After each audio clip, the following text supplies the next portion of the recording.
Questa storia dell'elettrodotto a tutti i costi, spalmando bene i media amici, mi porta in mente che bisogna fare il colonnello Kilgore della situazione prima che il potere ci vasellini a 90. Te credo che sei incazzato, ergo incazzatissimo. Era fatta per lui la variante Ascari in zona Lauzacco? Dunque... Vai con guerra psicologica.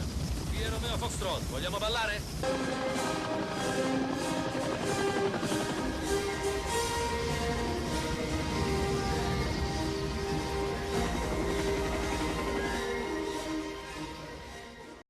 Dopo lo stop all'elettrodotto Udine Ovest di Puglia, i poteri forti mostrano i muscoli contro coloro che hanno vinto un set pesante, robe da fare invidia alla seconda di servizio di McEnroe e alla Veronica di Panatta contro Terna. Al lupo echeggia su tutto il fronte, il colpo di scena però è dietro l'angolo, pronto a rimettere le cose a posto. Sì, perché alcuni rumors ben informati ci hanno messaggiato per annunciarci che a Roma si sta studiando una norma di legge statale ad hoc che superi l'ostacolo, anzi l'imbarazzo dopo l'esito del Consiglio di Stato. La campagna mediatica studiata sta riversando a valle per cercare di far convincere l'opinione pubblica che l'opera serve, altrimenti rischio blackout. Bene, una sola azienda alla fine ne beneficerà se ultimato, mentre le altre presenti lungo il suo tracciato campa a cavallo che l'erba cresce. La domanda nasce spontanea: se serviva energia, perché non sfruttare il percorso del già Udine Estere di Puglia, che guarda caso passa in area artigianale e industriale attive invece di far sorgere cattedrali nel deserto?